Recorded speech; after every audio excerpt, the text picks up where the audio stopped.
আসসালামু আলাইকুম। আজকে চলে এসেছি কুষ্টিয়ার কুমারখালী। এখানে গামছা, লুঙ্গির এবং শাড়ি কাপড়ের বিভিন্ন ইসের বহু আগে থেকে পরিচিত। এখানে দেখেন বিভিন্ন সাদা সাদা সাদা সাদা সুতাকে এরকম সাদা সাদা সুতাকে তারা বিভিন্ন কালারে পরিণত করছে।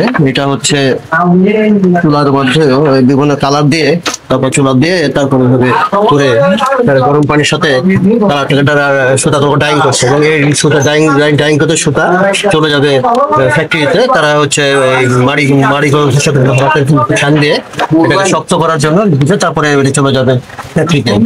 এটা বিভিন্ন সুতা দিয়ে লুঙ্গি, গামছা, তারপর আসসালামু আলাইকুম, সবাইকে স্বাগত জানাচ্ছি নতুন একটি ব্লগে। আজকে চলে এসেছি কুষ্টিয়া জেলার কুমারখালী লুঙ্গি গামছা হাটে। কুমারখালী এই হাট বহু আগে থেকে পরিচিত এবং পুরো বাংলাদেশ জুড়ে বেশ সুপরিচিত এবং নামকরা। এখানে বানানো তাঁতের লুঙ্গি গামছা বেশ নামকরা পুরো দেশে, এবং বিভিন্ন দেশ থেকে দেশের বিভিন্ন প্রান্ত থেকে বিভিন্ন ব্যবসায়ীরা চলে আসে এখান থেকে লুঙ্গি এবং গামছা সংগ্রহ করার জন্য। আজকে আমি এটির প্রথম পার্ট করছি, যেখানে সুতার কাজগুলো দেখাবো, তারপর দেখাবো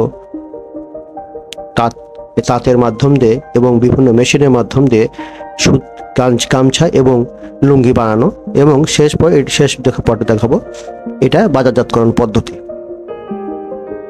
শহরের বুক ছেড়ে প্রবাহিত গড়াই নদী পাশে অবস্থিত কুমারখালী উপজেলা এলিঙ্গিপাড়ায় একসময় এলাকা জুড়ে বেশ কিছু পরিবার গামছা তৈরি কাজ করত। স্থানীয় ভাষায় এদের কারিগর বলা হতো। সুতো কিনে বিভিন্ন রং মিশিয়ে নিজেদের তাঁতে সুনিপুণ হাতে গামছা তৈরি করা হতো। এই তাঁতপল্লীতে জেলার চাহিদা মিটিয়ে দেশের বিভিন্ন স্থানে রপ্তানি হতো সে সময়। আর সেদিন কেবল হারের দিন। তবে 5-6টি পরিবার এখনো গামছা তৈরি করে কোনোভাবে পুরনো ঐতিহ্য ধরে রাখছে, কিন্তু নানা সংকটে তারাও এই শিল্পটি হারিয়ে যেতে বসেছে। কুষ্টিয়ার সে কুমারখালী বাজারে এভাবেই চলে রসুতা কিনে সেটি ডাইং করা অর্থাৎ রং করার কাজ। সারাদিন গরম চুল্লিতে গরম পানি গরম করে সেখানে কালার মিশিয়ে সেই কালার সুতোতে মেশানো হয় যাতে কালার তৈরি হয়, এবং সেই কালার বিভিন্ন কালার হয়ে থাকে। সাদা সুতা থাকে, রসুতাটা সাধারণত সাদা হয় এবং তার সাথে বিভিন্ন রং মেশানো হয়, হলুদ, কমলা, লাল, নীল, এর জাতীয় হরেক রকমের কালারের সুতা ডাইং করা হয় বা রং করা হয়। এখানে পদ্ধতিতে বেশ চমৎকার। হাতের নিপুণতাতে দিয়ে কোনো মেশিন ছাড়াই এই কাজটি করা হয়। দেখুন, প্রথমে পানিতে রং মিশিয়ে সেখানে সুতা ডুবিয়ে সুতা তুলে তারপর সেটা চিপে নেওয়া হয় যাতে পানিটা ঝরে যায়, এবং তারপর রোদে শুকিয়ে এটে অ্যারোড বা মাড় জাতীয় কোনো কিছু দিয়ে সুতাটাকে শক্ত করার জন্য ভিজানো হয় যাতে সুতা শক্ত থাকে এবং অনেক টেকসই হয়। তারপর এটি রোদে শুকানো হয়।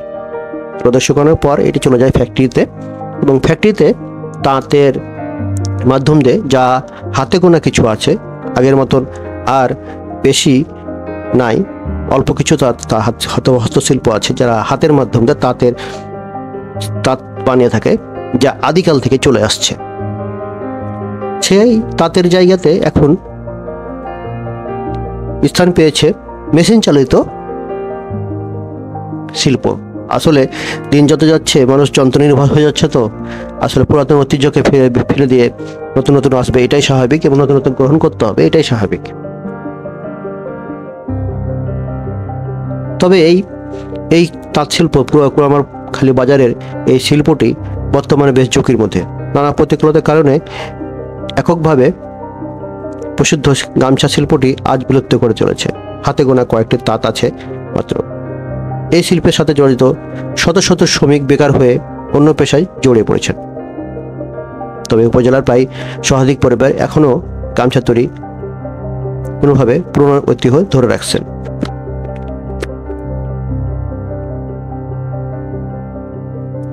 একসময় কুমারখালী, খোকসা, পাংশা উপজেলায় প্রায় 80,000-এর অধিক গামছা তাঁতি ছিল। এর মধ্যে খটখটি তাঁত 14,000, হস্তশিল্প পিতল তাঁত 44,000, বিদ্যুৎ চালিত তাঁত 20,000। প্রতি বছর 260 কোটি টাকার মূল্যের কাপড় তৈরি হতো এই জেলায়।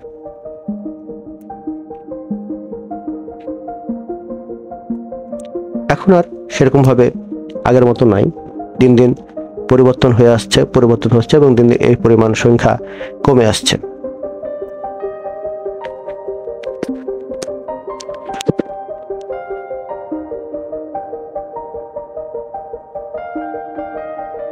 কিছু মানুষ আছে যারা এই ডাইং শিল্পের সাথে জড়িত, কিছু মানুষ আছে যারা শুধু সুতা বোনায়, অর্থাৎ সুতোগুলোকে কালার করে নেওয়ার পরে সেই শিল্পকে গামছা বা লুঙ্গিতে রূপান্তরিত করে, এবং কিছু মানুষ আছে যারা বাজারজাত করে, অর্থাৎ এখানে হাট বসে সপ্তাহে 2 দিন এবং বিভিন্ন দোকান রয়েছে যেখানে আপনি খুব সুলভ মূল্যের মাধ্যমে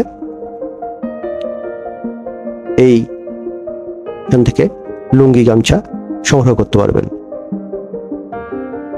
এক একটি কারিগর 15, 20 বছর, 30 বছর, 40 বছর বা আরো অধিক সময় এই কাজের সাথে জড়িত, অর্থাৎ বলা চলে তাদের শুরু থেকে শেষ পর্যন্ত এই কাজে তারা ব্যস্ত এবং এই কাজে করে তাদের জীবন জীবিকা পার করে আসছেন। আজকে এই পর্যন্ত, দেখা হচ্ছে এই পর্বের দ্বিতীয় অংশে, এবং দ্বিতীয় অংশ দেখার জন্য সবাইকে আমন্ত্রণ জানালাম। প্রথম অংশ কেমন হলো কমেন্টের মাধ্যমে জানাতে ভুলবেন না। সবাইকে স্বাগত জানিয়ে এবং সুস্থ থাকবেন এই কামনায় শেষ করছি আজকের ভিডিও। ভালো থাকবেন। আসসালামু আলাইকুম।